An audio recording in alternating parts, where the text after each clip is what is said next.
Space is vast. So vast that it's hard to truly imagine.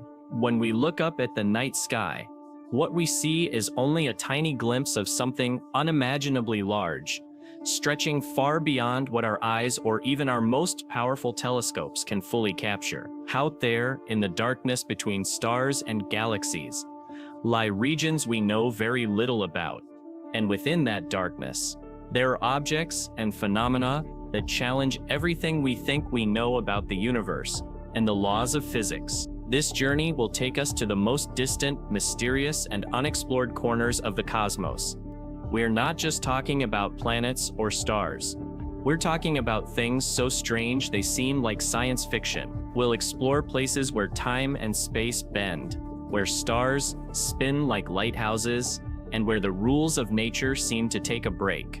We begin our voyage at the edge of our solar system, where a tiny icy world named Pluto floats in the cold and distant dark. From there, we'll leap across light years in moments, flying past planets that orbit other stars, planets that don't follow the usual rules and behave in ways that puzzle scientists to this day. Then we'll come face to face with pulsars, spinning remnants of dead stars that send out signals so regular they were once mistaken for alien messages.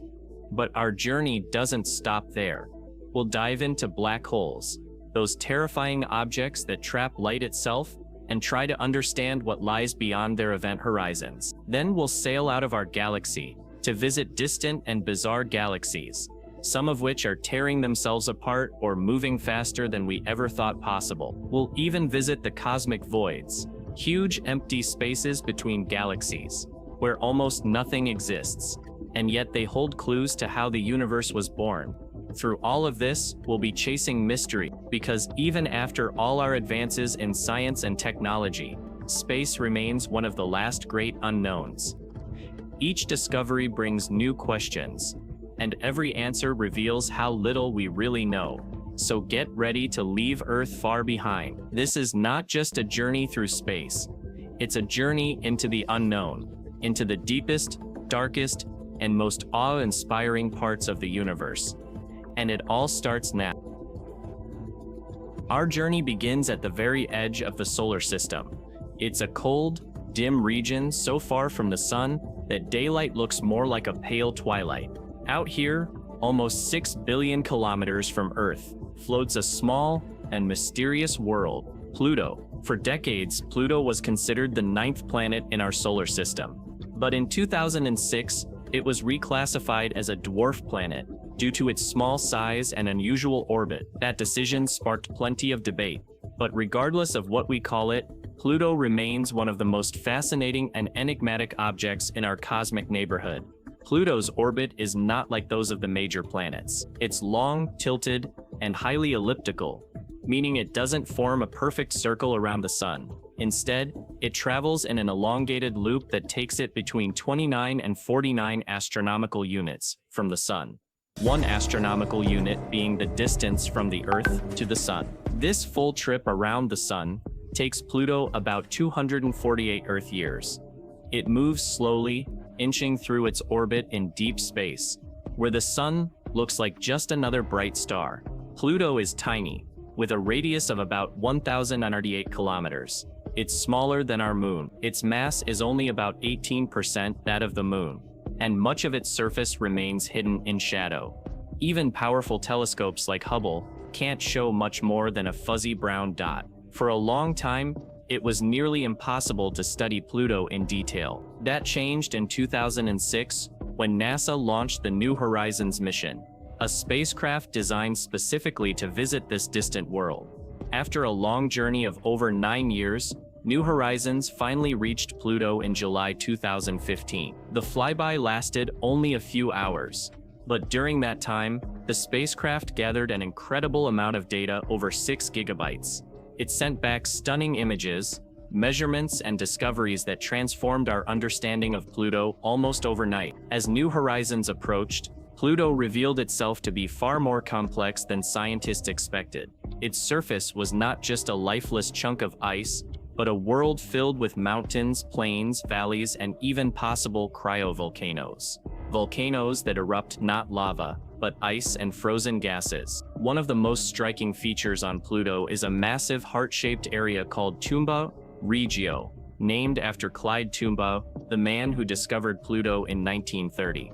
The western side of this heart is a smooth plain called Sputnik Planitia. It's vast, about 1,500 kilometers across, and incredibly bright because it's covered with frozen nitrogen, carbon monoxide, and methane. The surface here reflects about 90% of the light that hits it. But what's even more fascinating is what lies beneath. Scientists believe that Sputnik Planitia might be sitting above a hidden ocean of liquid water, kept from freezing by heat from Pluto's rocky core.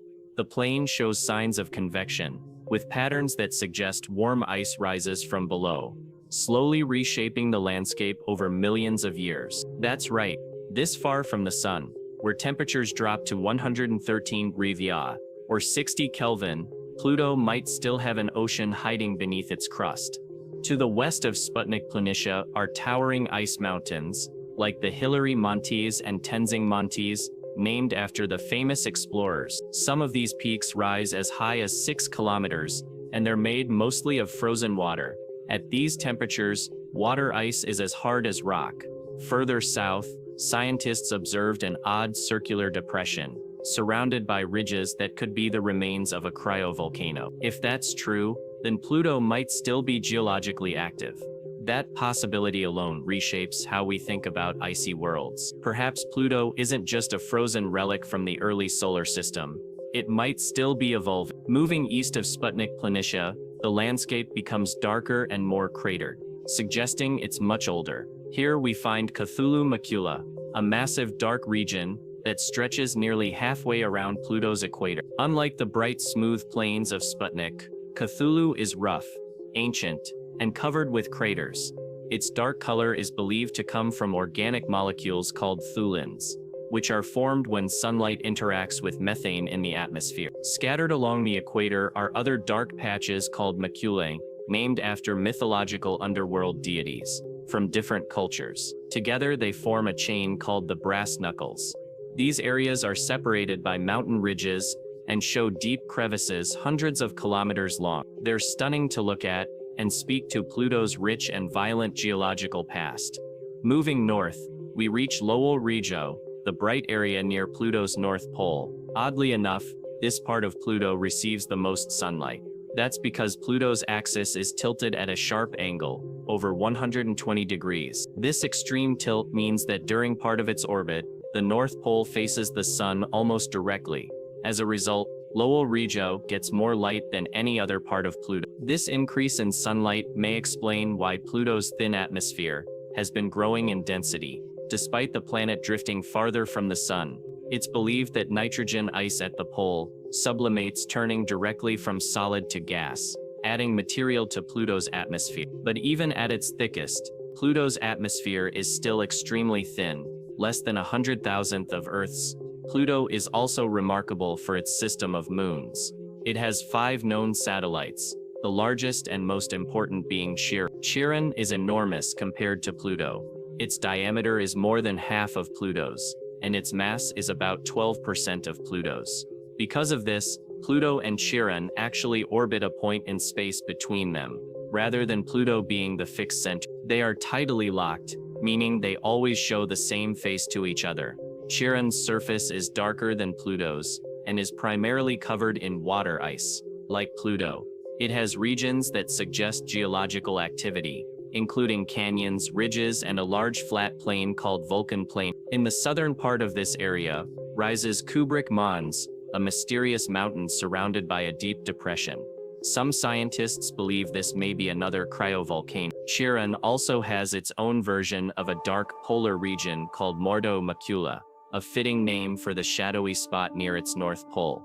This area might have formed when gases from Pluto's atmosphere escaped and settled on Chiron, later transformed by ultraviolet radiation into dark, sticky thulins. New Horizons only had a brief window to study these moons, but what it found was enough to raise dozens of new questions. What causes the geological activity? Is there any kind of internal heat source left? Could there be underground oceans on Chiron as well? Pluto's smaller moons, Styx, Nix, Kerberos, and Hydra, are irregular in shape and much less massive. They're thought to be made mostly of water ice and may have formed from the same impact event that created Chiron. These little moons tumble chaotically through space, spinning unpredictably as they orbit the Pluto-Chiron system. After its flyby, New Horizons continued on its journey, leaving Pluto behind. The spacecraft still occasionally sends back data as it ventures deeper into the Kuiper Belt, a distant region filled with icy bodies and the remnants of our solar system's formation. But for Pluto, the mission marked the end of a long wait. After decades of being little more than a shadowy dot, we now have maps, images, and a whole new appreciation for this icy world.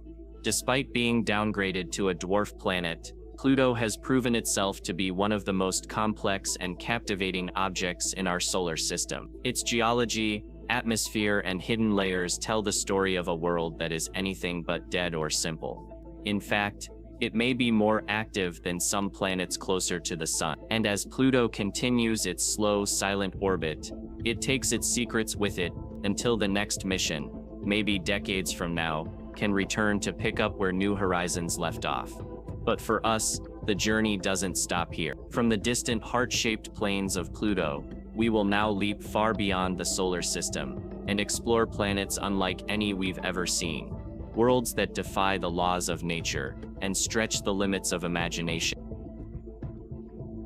Beyond Pluto and the edge of our solar system lies an ocean of stars, each with its own story and many with planets of their own.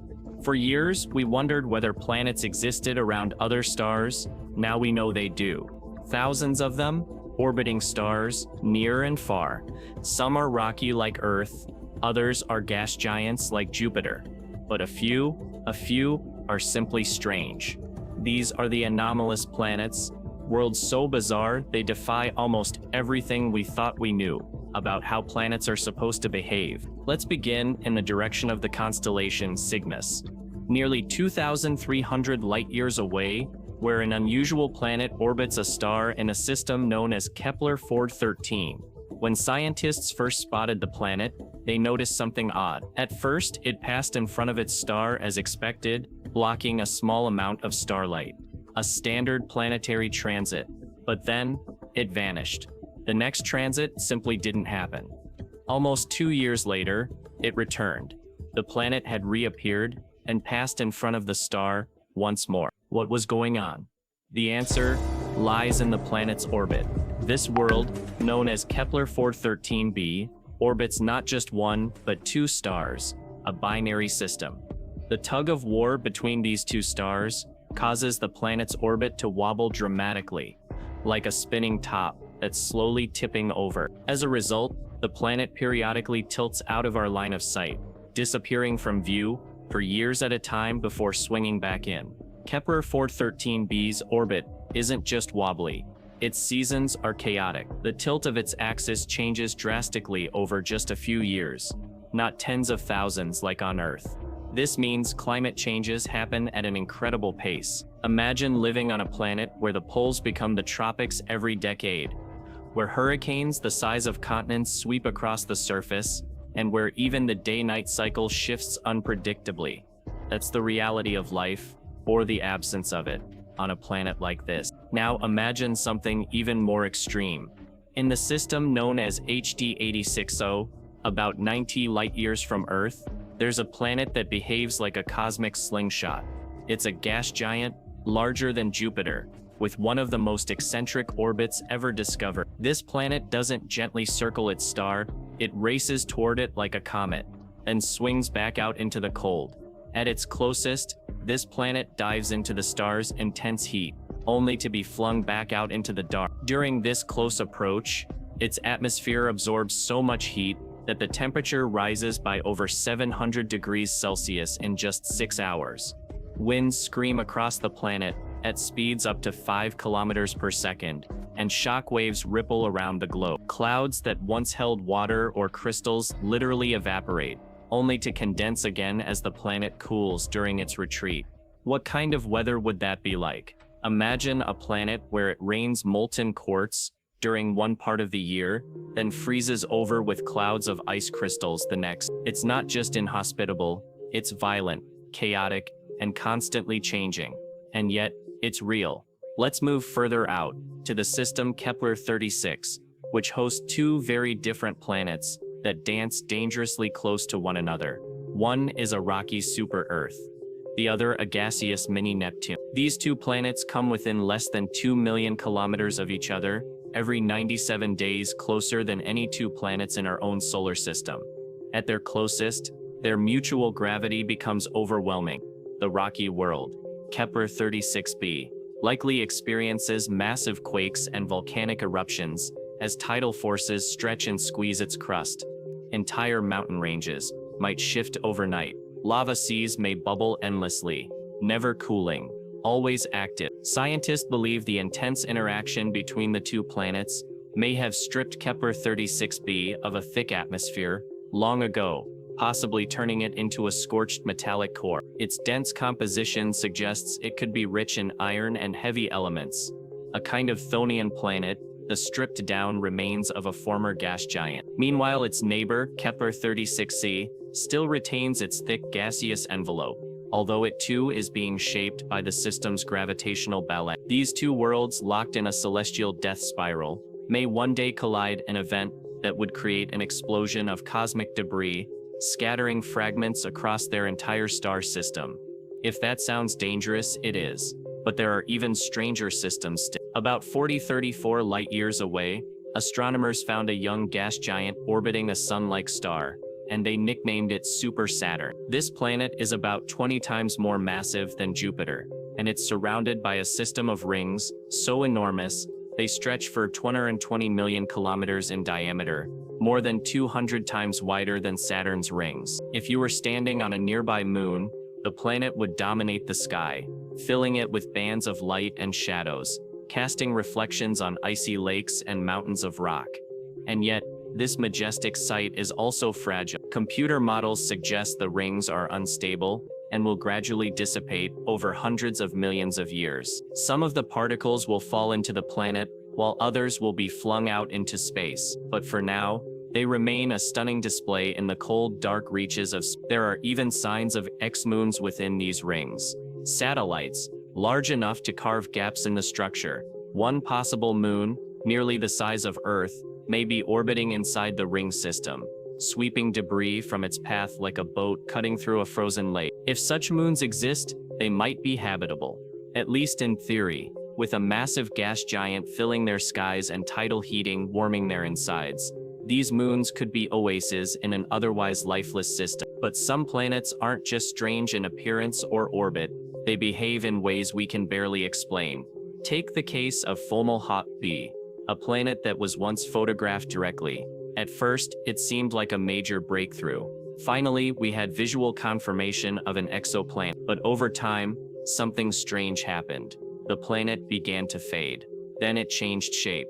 Eventually, it disappeared entirely. Scientists now believe Fomalhaut b might not have been a planet at all, but the dusty remains of a planetary collision, an explosion so vast that we mistook it for a planet. Over the years, the clouds spread out and vanished into the darkness. We had caught a cosmic accident in progress. And then, there's WASP-TEV-12b, a planet so close to its star that it is literally being consumed. Every day, tidal forces from the nearby star stretch the planet, pulling its outer layers away. It glows with the heat of destruction, and in time, maybe only a few million years, it will be gone completely, swallowed by the star that gave it light.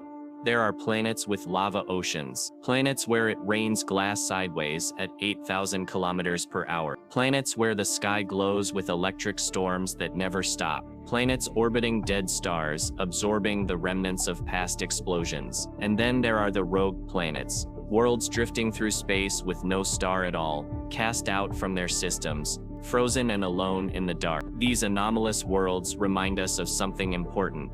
We don't know everything. The universe isn't built just to match our expectations. Nature writes its own rules, and sometimes we're just trying to catch up. Every time we point our telescopes into the sky, we find something new, something weird, something we can't explain.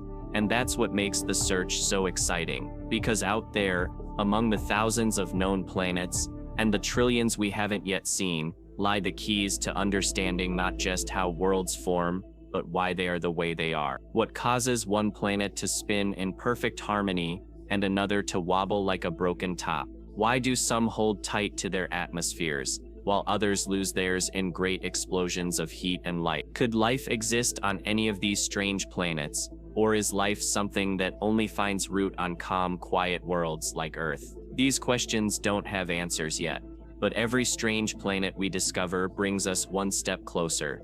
They teach us not to assume. They show us how wild and unpredictable the cosmos can be, and they remind us that Earth, for all its beauty, might be the exception, not the rule. As we leave behind these bizarre, beautiful, and sometimes terrifying worlds, we set our sights on something even stranger. Not planets, but the remnants of stars. Dead suns that still spin and pulse with unimaginable force. The next stop on our journey, the mysterious and mesmerizing world of pulsars. Pulsars are among the most remarkable and puzzling objects in the cosmos. They are the remnants of massive stars that lived fast and died violently, leaving behind dense, spinning cores no larger than a city yet more massive than the sun. From Earth, they appear as cosmic lighthouses, beaming out pulses of radiation at incredibly precise intervals. Discovered less than a century ago, pulsars have since reshaped our understanding of gravity, magnetism, and the exotic behavior of matter under the most extreme conditions. In this chapter, we'll journey back to the first whispers of their existence, follow the detective work that revealed their true nature, and explore the many types of pulsars, from radio beacons to X-ray dynamos to millisecond marvels, culminating in a tour of the brightest and most energetic pulsar known. Our voyage will take us deep into the hearts of stars, past where anything familiar could survive, into a realm ruled by gravity, magnetism, and pure spinning energy. Long before the term pulsar existed, astronomers were puzzling over strange signals coming from deep space. In July 1967, a graduate student named Jocelyn Bell, later Bell Burnell, and her thesis advisor Anthony Hewish were using a new radio telescope at Cambridge University to study pulsars, distant, bright beacons powered by supermassive black holes. As they sifted through the data, they noticed something curious: a series of perfectly regular pulses, each lasting just a few milliseconds and repeating with astonishing precision. At first, they called the source LGM-1, which stood for Little Green Men, half in jest and half in hope that they might have stumbled upon an extraterrestrial signal. The pulses were too regular to be random noise. They came every 1.337 seconds, day after day, week after week, without missing a beat. This discovery, kept under wraps for months while the team searched for natural explanations, set off a wave of speculation and skepticism. Were these pulses really from a distant civilization trying to contact us, or was something far more exotic at work? As it turned out, this first source, later named PSRB 1919-21, would launch a whole new field of astrophysics. Within a few years, astronomers found dozens more of these regular signals. They came from different parts of the sky, but all shared the same strange signature: bursts of radio waves arriving like clockwork, at intervals ranging from seconds down to thousandths of a second. It quickly became clear that these signals weren't alien beacons, but some kind of cosmic lighthouse, revolving or spinning with incredible regularity. In 1968, the community agreed on the term pulsar, a combination of pulsating and star. Today, we know that pulsars are neutron stars, the collapsed cores of massive stars that exploded as supernova. When a star more than about 8 times as massive as the sun exhausts its nuclear fuel, its core collapses under gravity and compresses to a density so extreme that protons and electrons merge into neutrons. What's left behind is a city-sized ball of neutrons, roughly 10 to 20 kilometers across, packed so tightly that a teaspoon of neutron star matter would weigh billions of tons. Conservation of angular momentum makes these compact cores spin unbelievably fast, sometimes dozens of times per second, sometimes hundreds or even over 1,000 times per second. At the same time, their magnetic fields, strengthened by the collapse, can be 1 trillion times more powerful than Earth's magnetic field. As the neutron star spins, charged particles in its magnetosphere are whipped around, producing beams of radio waves and sometimes X-rays or gamma rays that radiate out from the magnetic poles. If Earth lies in the path of these beams, we see a pulse each time the star completes a rotation. It's like a lighthouse on a distant shore. From a distance, you don't see the bridge of the ship. You only see the beam as it sweeps past. From the moment the first pulsar was identified as a neutron star, scientists realized that these objects could serve as cosmic clocks, keeping time with a precision rivaling the best atomic clocks on Earth. Over the decades, more than 2,000 pulsars have been catalogued, each one a unique laboratory for extreme physics. The very first pulsar, PSRB 1919, that meant the star was spinning once every 1.337 seconds. A slow spin by later standards, but still astonishing for a remnant only 20 kilometers across. It wasn't long before astronomers discovered pulsars spinning much faster. By 2008, nearly 1,800 radio pulsars had been found, their rotation periods ranging from a few seconds down to a few milliseconds. The faster ones, dubbed millisecond pulsars, spin hundreds of times per second. To picture it, imagine a sphere, the size of a small city, rotating so rapidly that one entire day passes in just 1,000th of a second.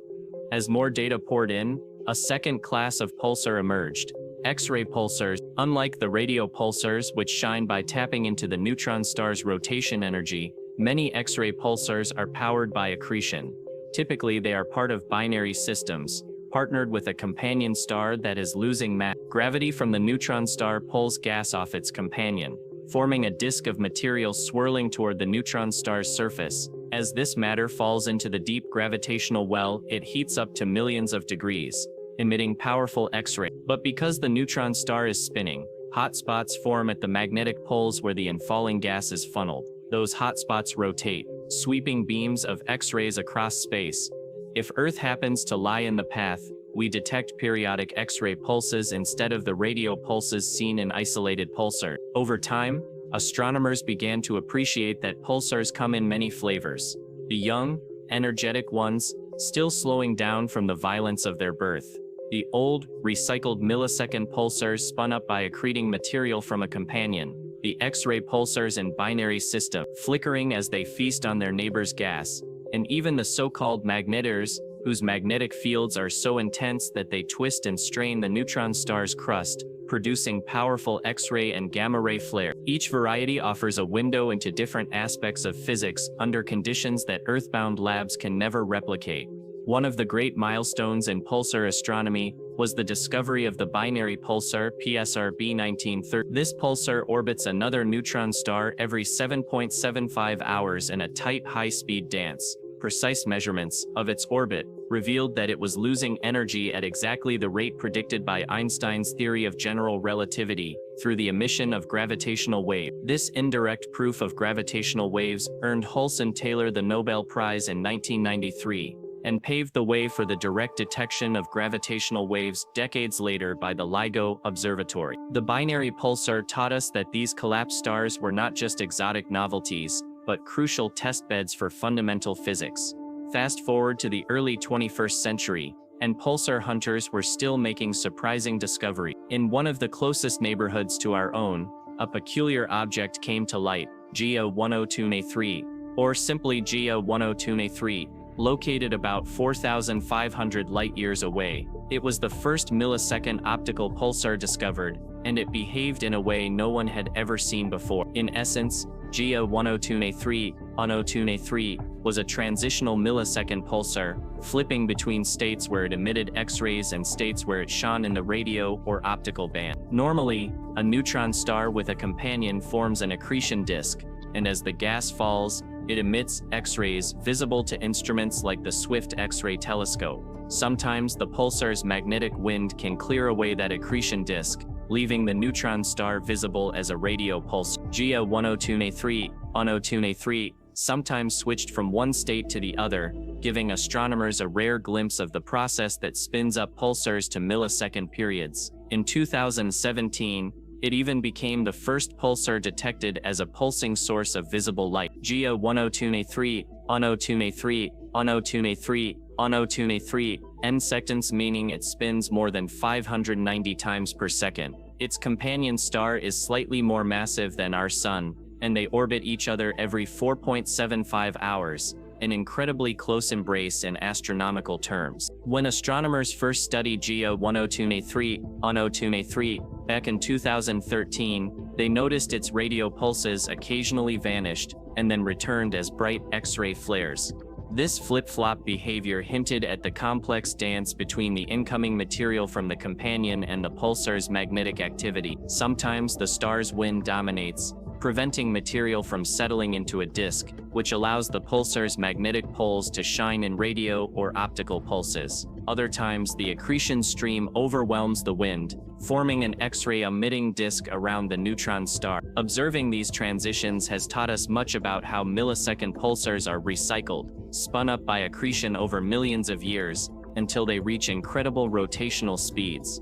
But if GEO 1023 in 2017, a remarkable discovery was announced, a pulsar in a distant galaxy, so luminous that it outshone everything else around it. NGC 5987X1, located about 50 million light-years away in the galaxy, NGC 5987 pumped out X-rays with a brightness equal to all the stars in our own Milky Way combined. For a long time, such ultra-luminous X-ray sources, ULXs, were thought to be black holes, either a stellar mass black hole feeding at extraordinary rates, or an intermediate mass black hole at work. Then scientists realized that NGC 5987X1 could only be a pulsar, a neutron star, because its pulses were so rapid and its mass, inferred from periodic variations in its brightness, was too small to be a black hole. This tiny city-sized object was blipping out as much energy in a single rotation as our Sun emits over 3.5 years. Its rotation period, which was 1.43 seconds in 2003, had sped up to 1.13 seconds by 2014, a dramatic change that reflects the pulsar's frenzied accretion. The excessive luminosity probably comes from a wildly powerful, multipolar magnetic field at the star's surface, funneling and falling matter onto tiny hotspots, which then radiate X-rays with unprecedented intensity. Beyond these individual wonders, pulsars have also helped us build maps of the galaxy and probe the interstellar medium. When a pulsar's radio waves travel through space, they pass through clouds of ionized gas and dust. This causes a delay in arrival times that depends on the frequency of the radio waves, a phenomenon known as dispersion. By measuring dispersion across many pulsars, astronomers have sketched out the distribution of free electrons in our galaxy. Pulsars also serve as beacons to test gravity in strong fields, and to hunt for gravitational waves. A network of millisecond pulsars distributed across the sky, known as a pulsar timing array, can act as a galaxy-scale gravitational wave detector, sensitive to ripples in spacetime caused by supermassive black holes in orbit around each other in distant galaxies. Although we haven't yet detected gravitational waves this way, pulsar timing arrays remain one of the most promising approaches to catch these low-frequency waves that lie beyond the reach of ground-based observatories. To appreciate just how extreme pulsars can be, consider the physics at their cores. The densities inside a neutron star reach values unattainable on Earth, up to twice or 3 times the density of an atomic nucleus. Under such conditions, matter exists in exotic phases. The neutrons might be packed so tightly that they form superfluid states, losing all viscosity and flowing without friction. The neutrons and protons may pair up in ways similar to electrons in a superconductor. Some theories even predict that quarks, the fundamental constituents of protons and neutrons, could break free, forming a quark-gluon plasma at the very core. By measuring a pulsar's mass and radius, scientists hope to pin down how matter behaves under such extreme pressure and to test competing models of dense nuclear matter. Recent observations of massive neutron stars near 2 solar masses have already ruled out some models, telling us that the matter inside must be relatively stiff, resisting compression more than previously thought. Another window into their exotic physics comes from the phenomenon of glitches. Many pulsars spin with clock-like regularity, slowing down gradually as they lose energy, but occasionally they undergo tiny but sudden jumps in spin rate, a glitch. It's as if the star's crust spinning slightly slower suddenly transfers angular momentum to the faster spinning superfluid core, causing the observed rotation to speed up ever so slightly. These glitches allow astronomers to peer into the coupling between the crust and the superfluid interior, revealing how different layers of a neutron star interact. Over time, by monitoring numerous glitches across many pulsars, scientists learn about superfluid dynamics, crustal rigidity, and the inner structure of these collapsed stars. Magnetars take things even further. These are neutron stars whose magnetic fields can exceed a quadrillion 1015 times the strength of Earth's magnetic field, so intense that they actually strain and crack the star's crust. When this happens, the magnetar can unleash giant flares of hard X-rays or gamma rays, briefly outshining entire galaxies. Though not strictly classic pulsars, magnetars demonstrate how a neutron star's magnetic field can dominate its behavior. Their rotational periods are in the range of a few seconds to a dozen seconds, far slower than millisecond pulsars, but still spinning fast for such massive objects. The intense magnetic stresses can twist the external field lines, and when they snap back, they trigger starquakes and energetic outbursts. Studying magnetars helps scientists understand how magnetic fields are generated and sustained in compact objects, and how they affect the star's evolution. We can't talk about pulsars without mentioning the role they've played in the search for gravitational waves. In addition to the Hulse-Taylor binary, a number of other double neutron star systems have been discovered, each one a candidate for emitting gravitational radiation as they spiral ever closer. One remarkable example is PSR J07373039, the double pulsar, where both neutron stars are observed as radio pulsars. This system, 1,500 light-years away, consists of two pulsars orbiting each other every 2.4 hours. At their closest approach, they come within about 800,000 kilometers of each other, just twice the distance between Earth and the Moon. Watching them, we can measure relativistic effects with astonishing precision. The precession of their orbits, time dilation as they move in each other's intense gravitational fields, and the gradual decay of their orbit due to energy loss in the form of gravitational wave. It's as close to a cosmic laboratory as we can get for studying gravity at its most intense, short of black hole mergers. How do astronomers detect these cosmic lighthouses? It begins with radio telescopes, huge dishes or arrays that scan the sky, listening for periodic signal. When a new pulsar candidate appears, its period and dispersion measure indicative of distance are estimated. Follow-up observations pin down its position, spin-down rate, the rate at which it slows, and other properties. By monitoring changes in arrival times, astronomers can detect whether the pulsar is in a binary system, measure the mass of its companion, and even detect planetary companions in some rare cases. Optical telescopes, X-ray satellites like Chandra and XMM Newton, and gamma-ray instruments such as the Fermi Gamma-ray Space Telescope have broadened the pulsar senses. Some pulsars shine more brightly in X-rays or gamma rays than in radio, especially young and energetic ones. So multi-wavelength campaigns are essential to capture the full diversity of pulsar behavior. One particularly poignant example of a young, energetic pulsar comes from the Crab Nebula, the remnant of a supernova witnessed on Earth in 1054 AD.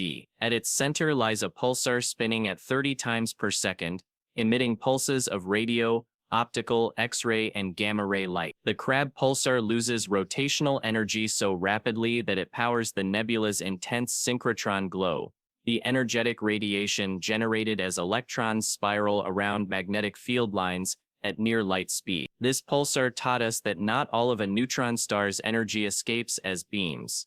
Some goes into accelerating particles that light up their surroundings in spectacular ways. Perhaps nowhere is the connection between pulsars and fundamental physics clearer than in the use of pulsar timing arrays, PTA. By tracking the pulse arrival times from dozens or even hundreds of millisecond pulsars spread across the sky, scientists hope to detect the tiny ripples in space-time caused by gravitational waves from supermassive black hole binary. Imagine two gargantuan black holes, each millions or billions of times the mass of the Sun, orbiting one another as their host galaxies merge. Their orbital dance emits gravitational waves at very low frequencies, with wavelengths on the order of light years. When these waves pass through the Milky Way, they subtly alter the distances between Earth and each pulsar, causing minuscule shifts in pulse arrival times, fractions of a nanosecond, over years. By correlating timing data from many pulsars, researchers can separate these gravitational wave signatures from other noise sources. So far, PTAs have set upper limits on the background of gravitational waves, but as data accumulates,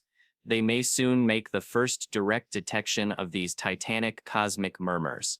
Another frontier is the hunt for the most massive neutron star. In 2010, Pulsar J1614-230 was measured to be about 2 solar masses more than ever thought possible for a neutron star. In 2019, Pulsar J740-662 was found to be around 2.114 solar masses. Each new record forces theorists to refine their models of dense matter. Since all known neutron stars come from supernova, their maximum mass depends on how pressure balances gravity when densities are extreme. If a neutron star's mass exceeds a certain threshold, it collapses into a black hole. By measuring these maximum masses, scientists learn where that threshold lies and what exotic forms of matter, hyperons, free quarks, or something even stranger might exist inside. Pulsars, for all their flickering pulses, are also silent guides to the deepest interior of a neutron star. Black holes are among the most mysterious and awe-inspiring objects in the universe. They begin life as massive stars, much larger than our own sun, living their brief, brilliant lives before collapsing under their own weight in spectacular supernova explosions. What remains after that cataclysm is a point of infinite density, a singularity, wrapped inside a boundary called the event horizon. Once anything crosses that boundary, whether light, gas, or even an entire star, it can never escape. To us, black holes appear as gaping cosmic voids that bend space and time so severely that our familiar rules no longer apply. In this chapter, we will dive into the origins of black holes, explore the different types that populate the cosmos, and examine how scientists detect and study these invisible giants. We will meet examples from stellar mass black holes, a few times more massive than the sun, to supermassive black holes weighing millions or billions of suns, and even touch on hypothetical primordial black holes born in the universe's infancy. As we go, we'll uncover why black holes aren't just destructive monsters but also engines of creation, forging new stars, triggering galaxies' growth, and shaping the very structure of the universe. Our story begins in the heart of a massive star. For most of its life, a star shines by fusing lighter elements like hydrogen into heavier ones, releasing energy that fights against gravity's constant pull. In stars like our sun, this balance can last for billions of years, but when a star's mass exceeds about 20 times that of the sun, its core generates heavier elements until it burns iron, a fuel that absorbs rather than releases energy when fused. At that moment, the delicate balance is lost.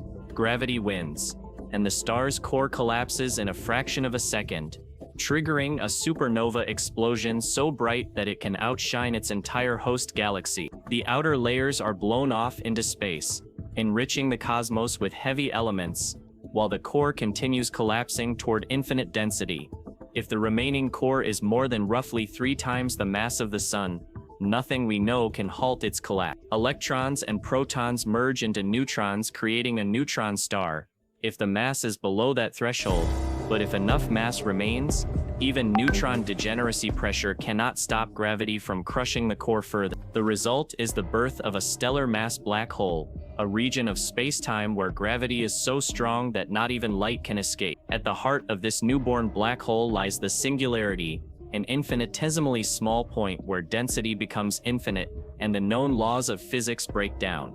Surrounding the singularity is the event horizon, the invisible surface beyond which nothing can return. To an outside observer, objects falling toward the event horizon appear to slow down and fade into red as their light becomes stretched by gravity, eventually disappearing. But for the falling object, there is no pause crossing the horizon. It continues inexorably toward the singularity, with no hope of escape. Black holes are not all the same. The simplest kind, predicted by Carl Schwarzschild in 1916, is called a non-rotating or Schwarzschild black hole. It is completely defined by its mass and has a spherical event horizon. In reality, most black holes spin. When a massive star collapses, any initial rotation it possessed is conserved and amplified, so the resulting black hole spins rapidly. These rotating black holes are described by the Kerr solution and have a more complex structure, not only an event horizon, but also an inner ring singularity and an ergosphere, a region where spacetime itself is dragged around by the black hole's spin. Within the ergosphere, nothing can remain at rest. All material is swept around the hole. Before crossing the event horizon, we detect black holes not by seeing them directly, we cannot, but by observing their influence on nearby matter. When gas and dust fall toward a black hole, they form an accretion disk, a swirling, flattened ring of hot plasma. Friction, magnetic fields, and relativistic effects heat this infalling material to tens of millions of degrees, causing it to shine in X-rays and gamma rays. By watching these high-energy flashes, astronomers can infer the black hole's presence, measure its spin, and estimate its mass. One of the first stellar mass black holes discovered in this way is known as A0622e A00, about 3,300 light-years away, in the constellation Monoceros. It belongs to a binary system, a black hole in close orbit with an orange dwarf star. Every 7.75 hours, the dwarf star swings around the unseen companion, transferring gas that spirals inward to form an accretion disk. During periods of outburst, the system brightens dramatically, emitting intense X-rays detected by space observatories. By tracking the dwarf's wobble and the properties of the X-ray emissions, scientists calculated the invisible companion's mass to be about 6.6 times that of the Sun, far too massive to be a neutron star, confirming its identity as a black hole. Studying systems like A0622e A02e helps us understand how black holes feed, grow, and affect their stellar companions. But stellar mass black holes are only one piece of the story. At the centers of most, if not all, galaxies, including our own Milky Way, lie supermassive black holes, weighing millions to billions of times the mass of the Sun. How did such gargantuan beasts? One theory suggests that they began as the collapse of massive primordial gas clouds early in the universe, growing by merging with other black holes and accreting gas as galaxies formed around them. Another possibility is that dense clusters of stars and young galaxies collapsed in on themselves, forming black hole seeds that later ballooned in size. While the exact pathway remains uncertain, observations have shown that supermassive black holes are intimately linked with their host galaxies' evolution. The most famous example in our own galaxy is Sagittarius A, pronounced A-star, a black hole about 4 million solar masses, nestled in the crowded center of the Milky Way, 26,000 light-years from Earth. We can't see it directly, but by tracking the orbits of stars swirling around an invisible point, some zipping by at thousands of kilometers per second, astronomers measured Sagittarius A.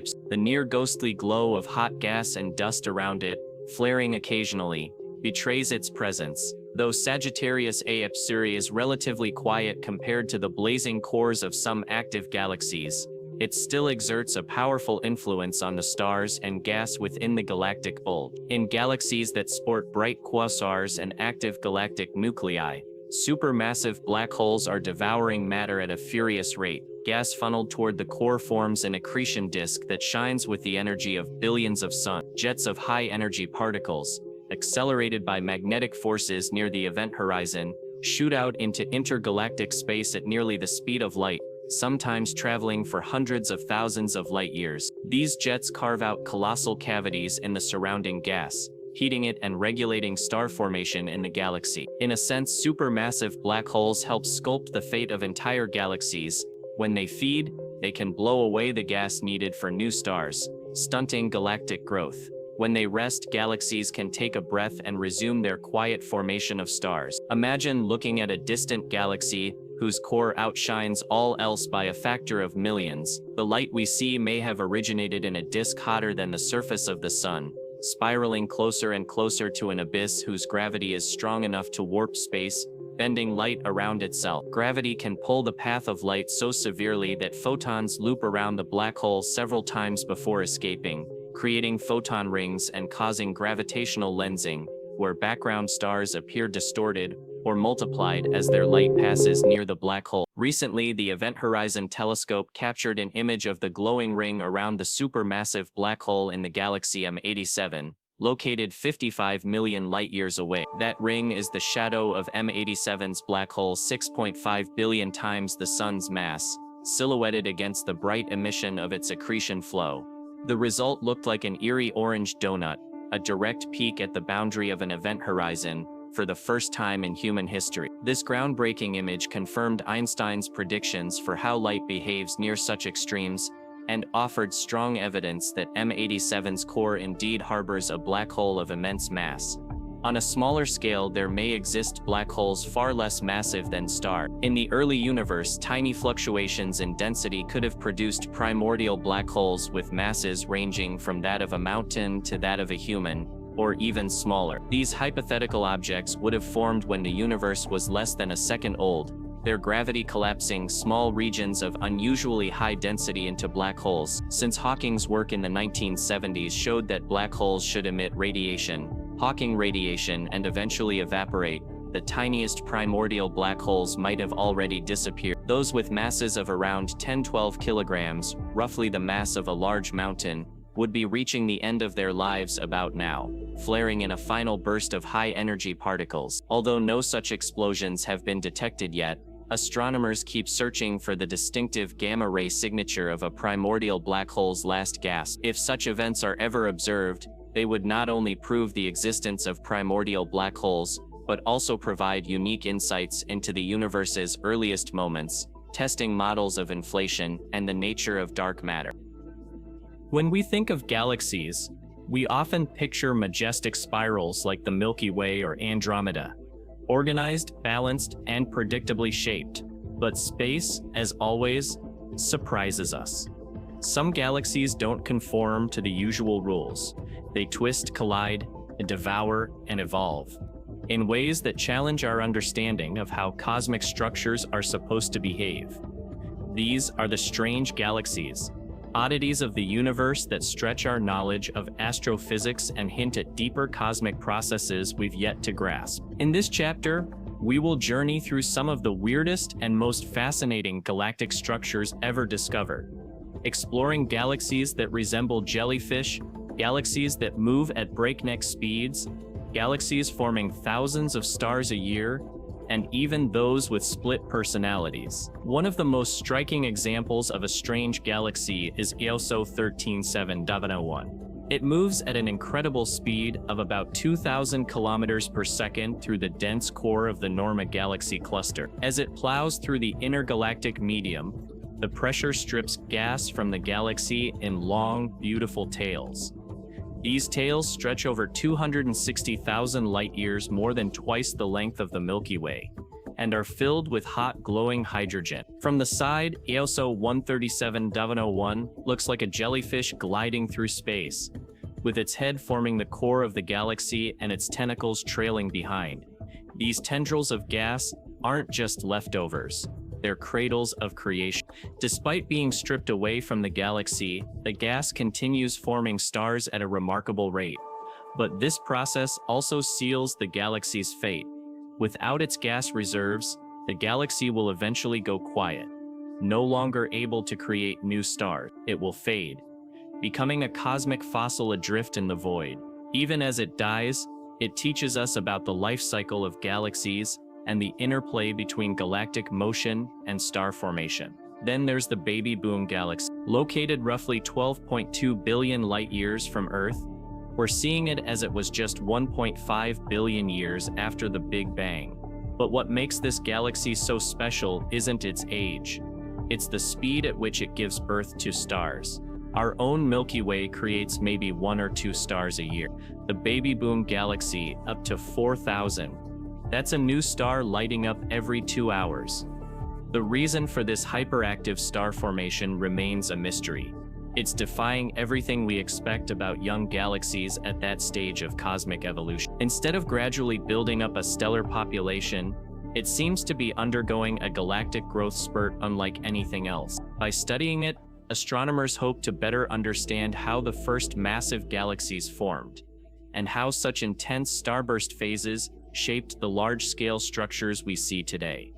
Our next stop takes us to the Sombrero Galaxy, officially designated M104. Sitting 30 million light-years away, it's not the most distant or the most massive, but it's one of the most recognizable, with its prominent dust lane wrapped around a glowing bulge of old stars. It looks like a wide-brimmed hat floating in space. This dust ring isn't just a visual treat, it's where new stars are born, but what's truly strange is what lies underneath the elegant surface. Despite its spiral structure, most of its stars behave more like those in an elliptical galaxy. Old, red, and evenly distributed. It's as if two galaxies merge, one spiral, one elliptical, without destroying each other in the process. The Sombrero Galaxy also hosts one of the largest known black holes in the nearby universe, estimated at over 1 billion times the mass of our Sun. This black hole powers intense X-ray emissions and likely helped shape the galaxy's complex structure. It's a hybrid, a cosmic chimera, hiding multiple identities under its dusty brim. Now let's consider the Black Eye Galaxy, also known as M64. This galaxy got its nickname because of the dark band of dust that obscures part of its bright core, making it look like it has a bruise. But that's just the beginning of its weirdness. When astronomers studied its rotation, they discovered something extraordinary. The outer ring of stars rotates in the opposite direction of the inner disk. This is not something you typically see. Galaxies, like solar systems, usually rotate in one direction as a whole. The most likely explanation is that M64 formed after a cosmic collision between two smaller galaxies. Their stars merged, but their rotational directions didn't align. It's a galactic identity crisis on display. And yet, despite this internal struggle, M64 remains stable, its dual rotation a permanent record of its violent past. In the Virgo cluster, about 52 million light-years away, lies another strange beast, galaxy M86. This elliptical galaxy is speeding toward the Milky Way at a staggering pace of 240 kilometers per second. As it slices through the interstellar gas of the cluster, it sheds its own matter, leaving behind bright trails of warm hydrogen. It's a cosmic comet on a massive scale. But M86's most remarkable feature might be its appetite. Evidence suggests it has cannibalized dozens, maybe hundreds of smaller galaxies. Its halo is peppered with globular clusters and stellar streams, likely the shredded remnants of past victims. These leftovers speak of ancient mergers and galactic feasts. This process of cosmic cannibalism isn't unique to M86, but it's one of the most aggressive and active examples we've found. It reminds us that galaxies aren't static. They fight, consume, and evolve over billions of years. Back to jellyfish-shaped galaxies for a moment. Let's revisit ESO 13724. This galaxy is located in the Ebal 306027 cluster and weighs between 5 and 14 billion solar masses. What sets it apart is its visual and dynamic similarity to marine life. Its gas trails shimmer in hydrogen light, forming streamers of glowing red. The galaxy itself is plunging headfirst into the cluster's dense core, and the friction created by this motion pulls the gas outward, forming long tentacles. These structures host active star formation and offer a glimpse into how cluster environments influence galaxy evolution. It's a perfect example of ram pressure stripping, a process where galaxies lose gas due to their high-speed motion through dense environment. These interactions also provide valuable data for studying dark matter, since the behavior of the gas doesn't always align with the galaxy's visible matter. The mismatch can hint at the hidden mass that holds the structure together. Strange galaxies also come in the form of extreme starbursts. Aside from the Baby Boom galaxy, there's the Tadpole Galaxy, famous for its long trailing tail caused by a violent galactic interaction. Or the Cartwheel Galaxy, a ring galaxy formed by a head-on collision. These aren't just visually arresting, they're examples of how structure, mass, and energy distribution affect starbursts, black hole feeding, and cosmic recycling. In the cartwheel, for example, the ring is full of young, hot stars formed in the shock wave of the collision. It's like throwing a rock in a pond and watching ripples form new worlds.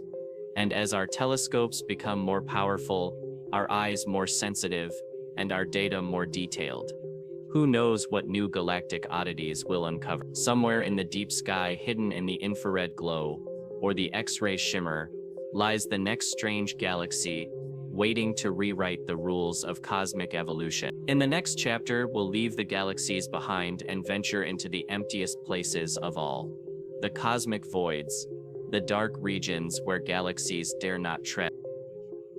As we journey deeper into the cosmos, beyond the clusters of stars and the spirals of galaxies, we begin to encounter something far less expected: emptiness.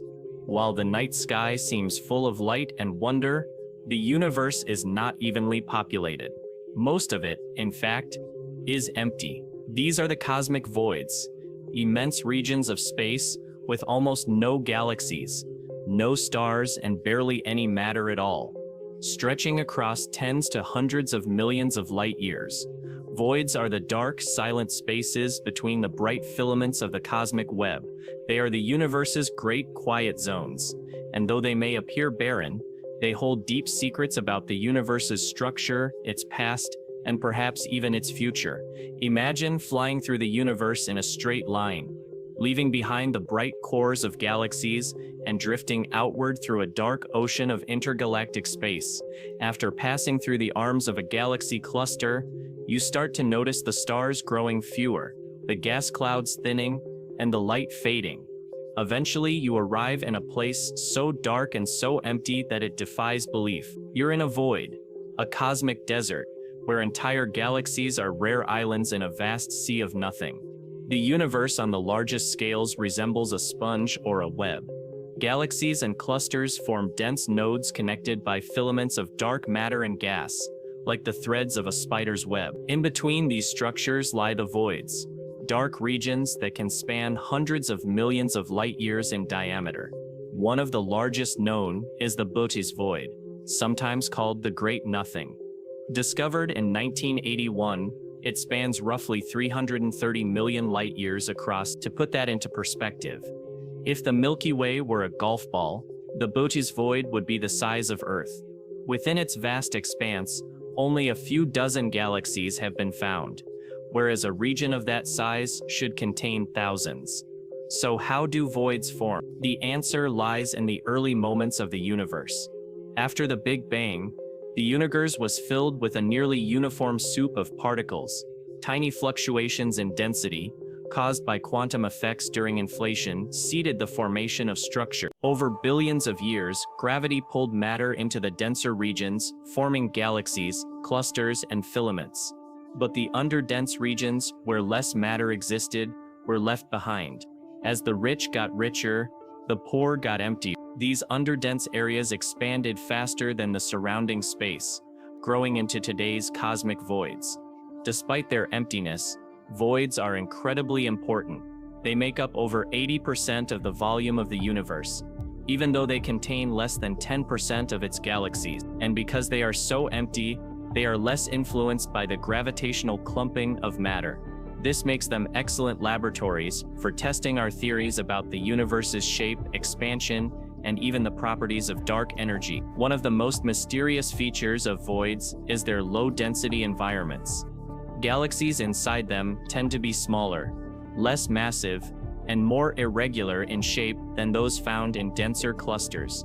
These are called void galaxies, and they evolve differently. With fewer neighbors to interact with, these galaxies form stars more slowly and are less likely to experience dramatic collisions or mergers. In some ways, they offer a glimpse of what the early universe might have looked like: galaxies forming in isolation, untouched by the chaos of clusters and supernova.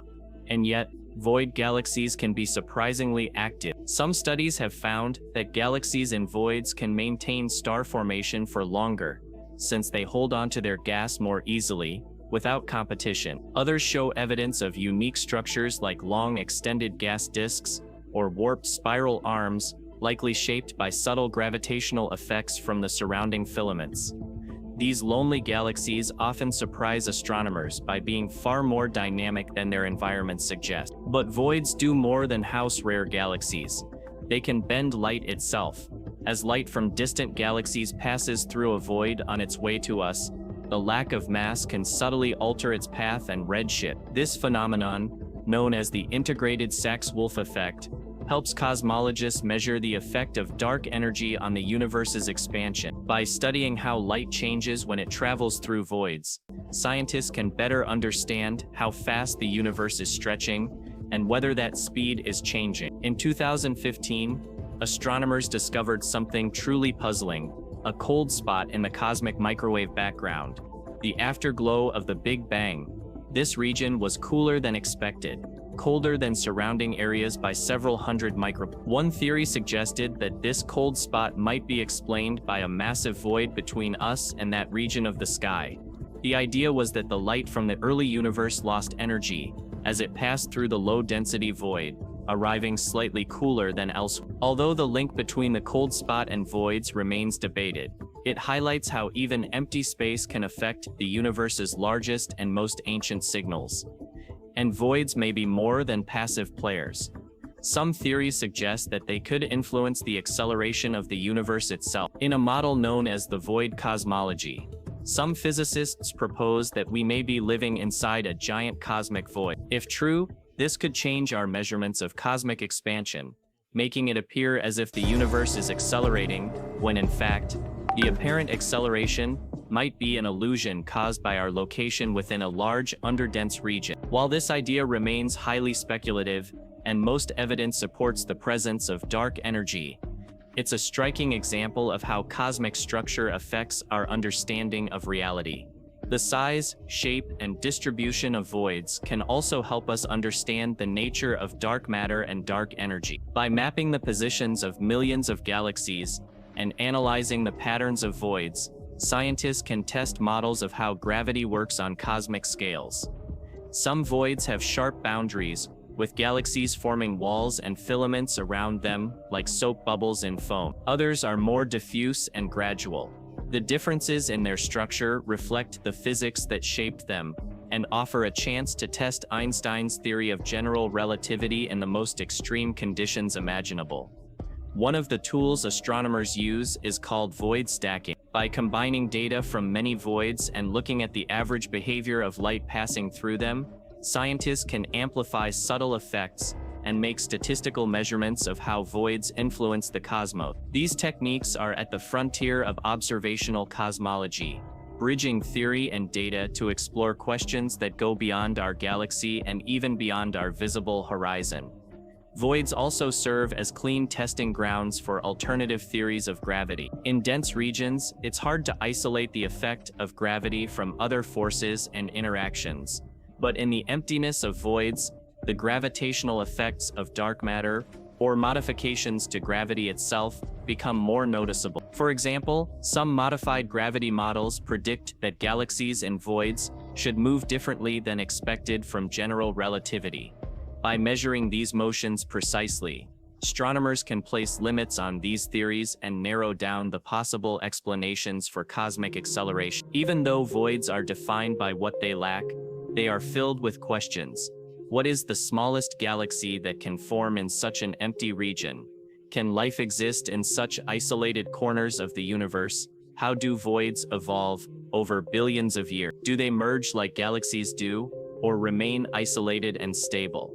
Perhaps most profoundly, voids give us a perspective on our place in the cosmos.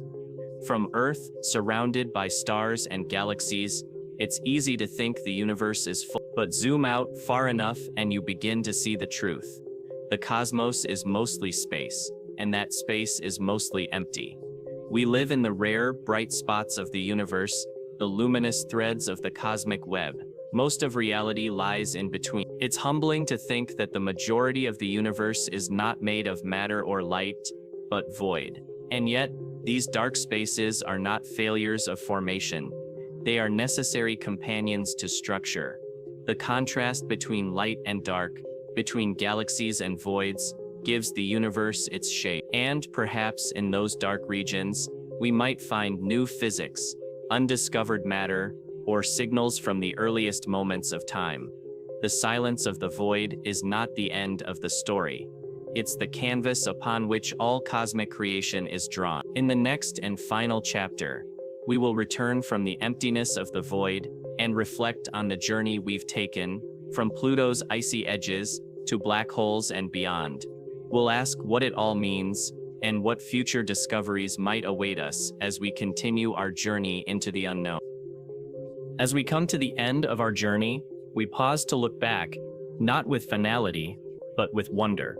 From the frozen plains of Pluto to the chaotic dance of anomalous planets, from the spinning fury of pulsars to the mind-bending gravity of black holes, we've traveled far. We've drifted through strange galaxies, stitched across the universe like threads in a cosmic web, and we've wandered into the vast silent voids, spaces so empty they humble our understanding of what it means to exist at all.